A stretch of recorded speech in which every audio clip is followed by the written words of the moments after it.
Hey guys, I just came up with an idea that I think is going to change Frostborn forever. But before I get too much into this idea, I want to explain a little bit of what makes a really good idea. Because some of you guys, I read a lot of your comments and some of your ideas are like, hey devs, give us more stuff for free. And I think the devs are probably like, what? Like, how is this a good idea for both of our relationship, for the devs and players? And honestly, sometimes giving you stuff for free isn't actually what you want. You think you want it, but then it actually kind of kills the game. And so the devs, in order to have a really good idea, I think we're going to need to convince the devs that it's not only good for us as players, but it's actually really good for us. Like, we're going to actually enjoy the game or enjoy the game more and be more engaged with the game with that idea, and that it's good for the devs because they're putting all this work into making this game, and if it's a crap, if it's like, well, yeah, but we no one's gonna ever spend money on this game, then they can't feed their families, and so that's not a good idea either. We need to find the perfect goal, the perfect idea that helps players and the devs. And honestly, there's one other factor that a lot of people... Oh, I'm about to get burned. Oh, I didn't get burned. Now, some people don't even consider the devs. Like, a lot of people are just like, just take care of us players, and they don't even think about the devs, which I think is bad. But a lot of you guys, I see your comments, you think, okay, we understand there's players and there's devs. But a lot of people don't realize that there is a third component that every developer has to think about nowadays. If they're not thinking about it, they're probably not winning, and that is, are we also pleasing Google or iOS? Are we pleasing the algorithms of the whole game advertising, the self-advertising nature of Google or iOS? Are we pleasing those algorithms?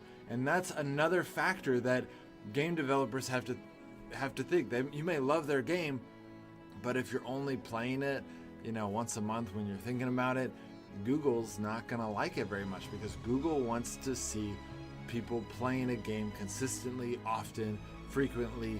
They want to see how much game time is happening, how much you're actually playing that game, and the more you play that game, Google's gonna love it. So I think that I came up with an idea that is going to absolutely change Frostborn for the better, make it kind of push it into that tier, that top tier, timeless type of game, and I think it matches all three of those components that I just mentioned. And so I'm pretty excited about it. I've been really excited about telling you guys about this idea. I'm going to come in here and I'm going to put this stuff away because can. Oh, full of stuff, which feels awesome.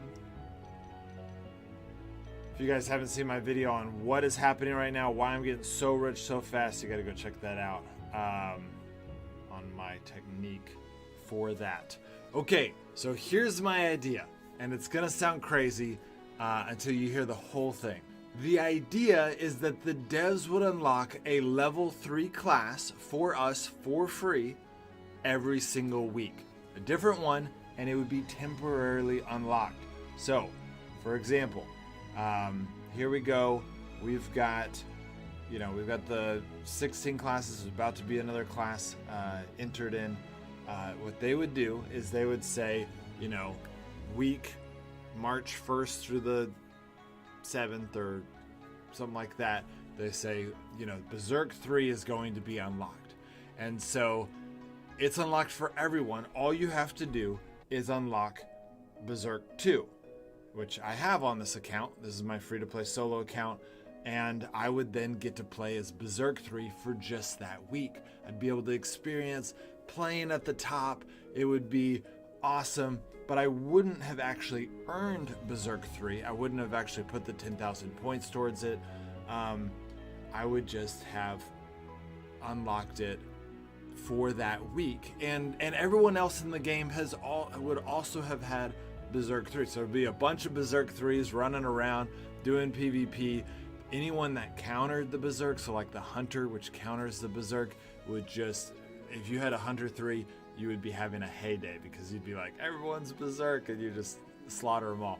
It'd be fun for you, but they would be able to experience what it was like to have a level 3 class, and they would get to really practice it without having to invest so many points into it. And then the next week they say, you know what, we're gonna unlock the Sharpshooter 3. So everyone gets Sharpshooter 3, and then again, whoever counters the Sharpshooter 3 is gonna be really excited about being able to kind of play. People are gonna get really good at playing against the Sharpshooter 3. Other people are going to get really good at playing the Sharpshooter 3. And someone may play the Sharpshooter and say, I love this class. This works with my play style. And I've realized that there are some classes that I am just naturally better at playing. And not only am I better at playing some than others, but I'm naturally better in a team context versus a solo context. Now, right now, the classes are about to be balanced, and it's going to change everything, so I'm not going to go into too many details about which ones I'm better at and which ones I'm not, because I think that's all about to change. I'm personally pretty excited about the Thrasher. They're going to make it a real big buff, and it sounds like it really lines up with my playstyle for solo PvP. And so I'm going to try it, and it'd be really awesome, instead of having to grind 30,000 points to then find out, actually, you suck at this. You think you're good at it, but you're actually not. It'd be nice to wait for that week that the Thrasher unlocks, and then I get to try it out and say, oh yeah, this is my jam. I'm so good at this class. And then I'm going to grind those 30,000 points with the confidence that it's going to be worth it in the end for me to get that class. And so it kind of gives us that taste, that feel of, no, I really am good at this. It was something that I was kind of thinking about it in the lens of League of Legends. Now that they're balancing the game, I was like, that's one of the things that League of Legends does, is they don't give you the classes, but they do make it to where you can try them out for free. You get like 7 a week that are free, and you can try them out. And that's where I learned that I was really good at certain classes. And then at that point, once I knew I was good at them, I stopped being able to use them for free, I was like, okay, I gotta grind for this because I was so good with that class. And then I started grinding for it. And then of course in team play, this isn't gonna help a whole lot. It's gonna still allow them to experiment, but you can't really have a team of all sorcerers, like 4 sorcerers. That would not be a good team composition. And so it's not going to break the game in the sense of the devs. So we think about the players, is going to help us, right? I mean, we're going to be able to experience classes beforehand. It's going to really help us understand like what we're good at and what we want to play and what we want to grind for. So it's really good for us players. It also makes the game a lot more free-to-play friendly, because these classes take often a month to grind for. Some of these classes take months to grind for. And so it would allow the game to feel way more free-to-play friendly, and it would be good for us players because it would create more diversity. Each week we'd be like, oh, what's the new class this week? Oh, what are the counters to that class? What are the classes that class counters? Everyone would focus on that class for that week. It'd be the big class that everyone was talking about that week, and it would really give us a lot of focus as a Frostborn community, and kind of everything would be centered around that. Hey, all of you rogues out there that everyone's trying out the Rogue 3 this week, beware of these 5 classes because they're going to eat you up. But if you see these 5 classes, go kill them because you've got a big advantage. Those are the people you want to try to kill. And so we'd kind of alter our whole community around, each week something to focus on, create a lot of diversity. A lot of people would come back, which goes into, you can probably see where I'm going with this. It goes into feeding the Google's algorithms. People are coming back each week for what's the class this week? Oh, what am I going to get to play? Not to mention, and in order to play that class, they're still going to have to unlock the level 2 class, which, costs 2,600, sometimes up to 6,000 points. And so there's going to be an element of us grinding. Personally, I think, again, I know I've kind of beaten a dead horse, but I really think the devs should divide the classes based on each class being separate. But even if they don't, this would really help, because basically, you know, we would go grind for 2,000 points to be able to play a level 3 class and try it out. And so each week we would start grinding a little bit more. It would give us focus on what we're supposed to grind for that week. And then eventually we'd have all the level 2 classes unlocked. Like a really devoted free-to-play player would probably unlock every class at level 2 and then just play that week whatever the free class was, which is still a lot of grinding, which means they're playing the game a ton, which is going to be really good for those Google algorithms, really good for, you know, saying this game, people are loving it, which is going to help the devs because more people will play it. But also, I think the devs are going to find that people will actually grind for level 3 classes more, because when the players experience, I am so good at this class, they're going to say, I'm ready now to grind the 30,000 points or the whatever points so that I can play it forever. Not to mention, if you're 10,000 points away from getting a class, or, you know, you're 5,000 points away from getting, you know, let's say you're getting Bandit 3 and they're about to buff the Bandit. And let's say the Bandit strongly counters the Illusionist. I don't know. I'm just making this up right now. I don't think the Bandit would ever counter the Illusionist, but let's say it does. And the Illusionist becomes the free class for that week, and you're only 2,000 points away from getting Bandit 3. You're gonna go and grind for Bandit 3 like a crazy person so that you can unlock that class that you want to be your main class, so that you can pick on all the level 3 illusionists that have no clue what they're doing, and you counter them anyways. You got a real good tactic for killing illusionist in this theory. And so it would cause it to where people might grind. Maybe they'll spend some money on some class points to just be like, oh, what classes? I could see a lot of pay to win players, you know, a new class comes up, they say, hey, the Shaman 3 is available this week. And then I make a video, or several people in the Frostborn community says, hey, these are the 5 classes that counter the Shaman. Then I could see a lot of pay to win players saying, I'm gonna buy one of those classes, and then just buy it so that they can go kill Shamans. A bunch of overconfident new players.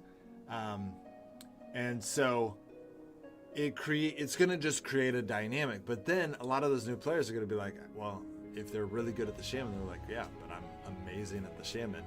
And so you thought, because this has happened a lot in League of Legends. You know, I used to be really good at Vi. It was this character that had, you know, she's got these half robot fists or whatever. She's kind of a steampunk chick. And I was really good at her. I don't know what it was about her play style, but it just matched with my play style, what I was good at, and I could carry a whole game with her. And there would be people that would choose a counter that say, oh man, I'm countering you so hard, like you're gonna have no chance. But I would just steamroll them anyways, because something about her made sense to me. And I think that the same thing is gonna happen for these classes for some of you guys. Some of these classes are gonna be like, you're gonna just feel like they're tailor-made. Now that the devs have balanced it, obviously it wasn't balanced for a while, it made it really difficult. But now that the devs are focusing on balancing and having balance updates, we're gonna start seeing a lot more people kind of rise up and say, oh man, so-and-so, this YouTuber is just the most amazing ice mage. Have you seen what he's able to do with his ice wall? And people will be like, really? You know, there's already a little bit of that. I think there's one YouTuber who uses the Rogue 3, and he's like really good at it. He like kills people from horseback. And so that's just one story. I think that once they balance these classes, we're gonna see dozens of those type of stories. People that we just know, man, they are the best shaman in Frostborn. And those stories are going to start coming out. It's going to be so exciting to watch.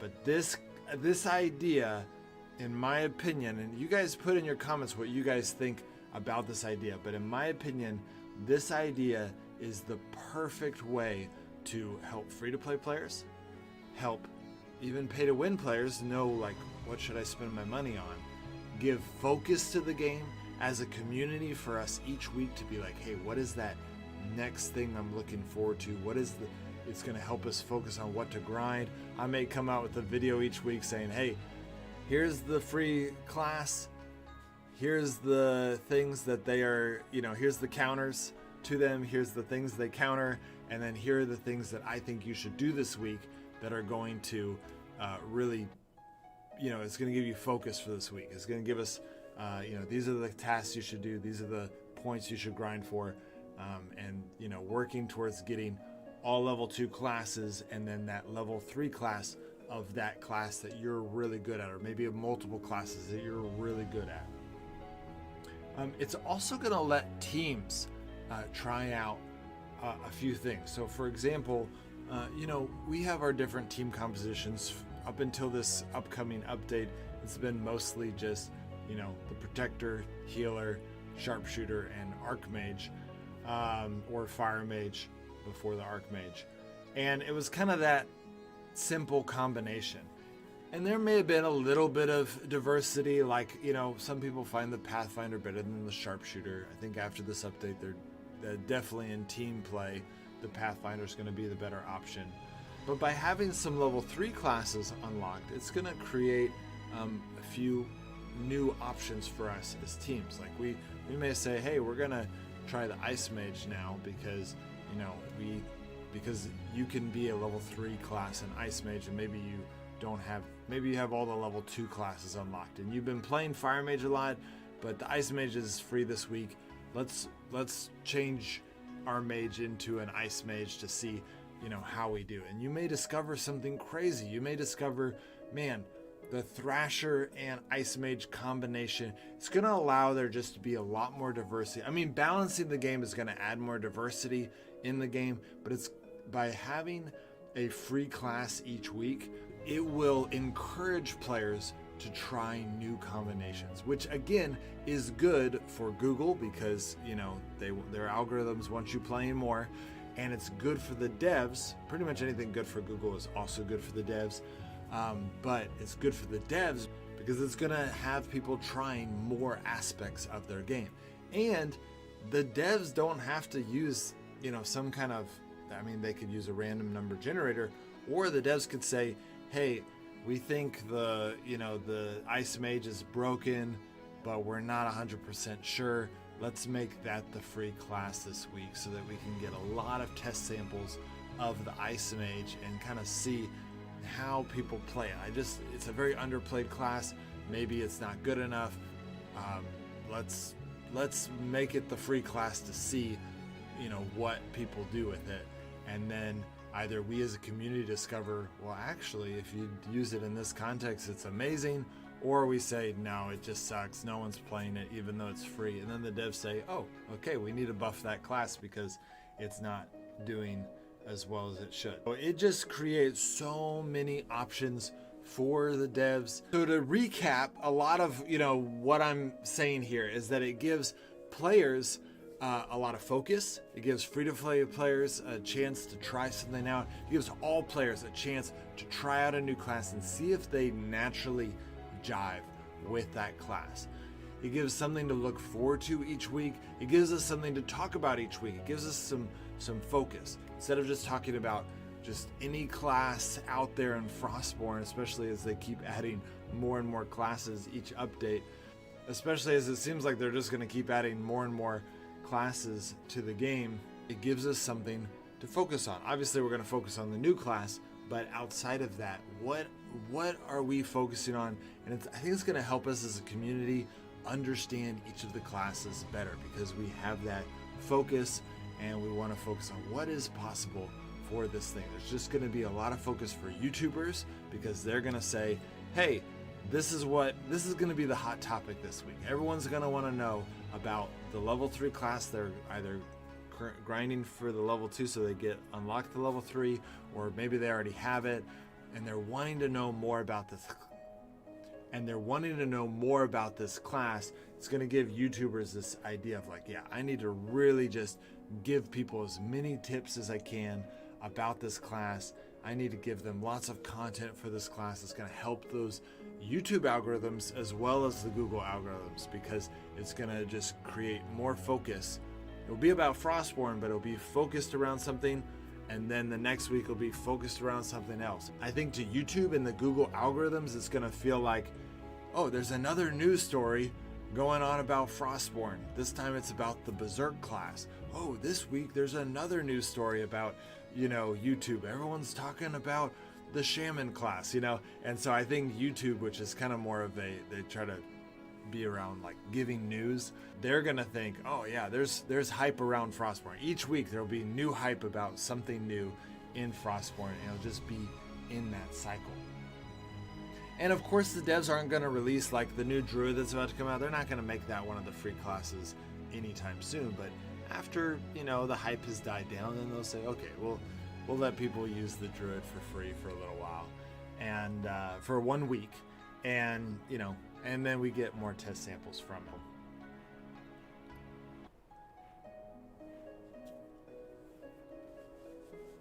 Okay, so I said to recap, and then I totally got distracted by more of my thoughts.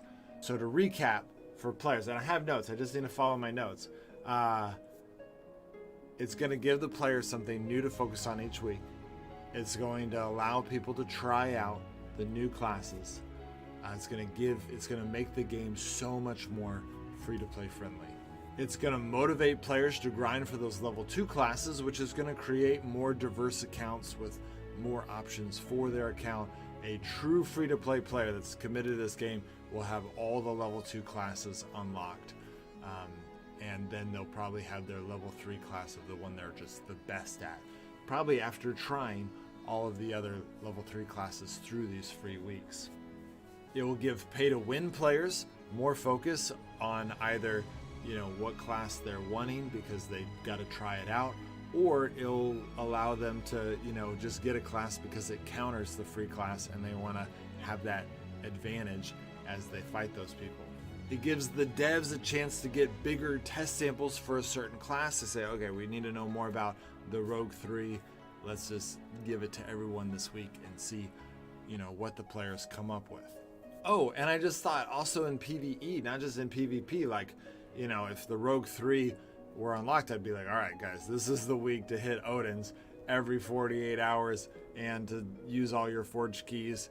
Not necessarily the Rogue 3 would help in the Sanctum or in the archives, but mostly the other 3 would just be like, oh yeah, this is the time you need to be doing Odin's every 48 hours, which again, and that goes back into the algorithms. This is going to cause people to check in on Frostborn, to talk about Frostborn more, to play Frostborn more, and all of those things feed into the Google algorithms that keep boosting it more and more.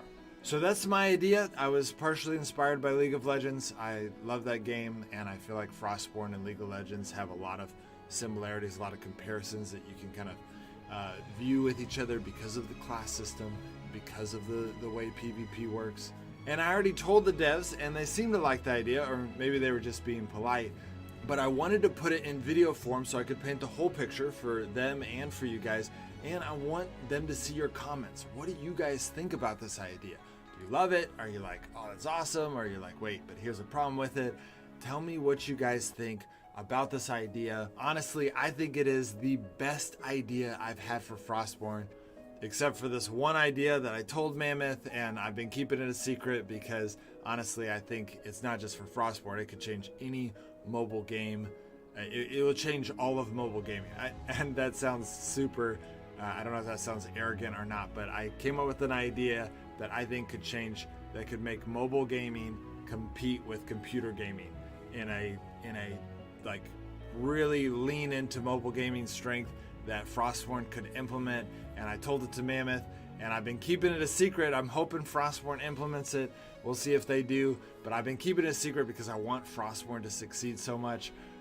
But if they don't implement it, I'll probably share it with you guys in a video at some point. But I'm gonna give them a few more months to see if they want to implement it into Frostborn first before, because honestly, I mean, it's a really cool idea, but I have a feeling, you know, it's not going to stay secret forever, even if I don't mention it. Like, someone else is going to come up with the idea. It's only natural. Mobile gaming is becoming more and more advanced, and I mean, no one's thought of it yet, so it is original, but it's not an idea that I mean, no one's thought of it yet, or at least they haven't implemented it yet, so it is an original idea, but it's not so original that, I mean, someone's going to think about it. So I'll give them a little bit more time before I tell you guys that idea, but this is the second best idea I've had for Frostborn, I think, ever. And I hope you guys agree with me, but I really want to know what you think in your comments. Let me know in your comments. Do you agree? Do you think this is an awesome idea? Do you think it would help Frostborn in the way that I do? Is there something that I'm missing that I'm just not seeing? All right, guys, I'll see you next time.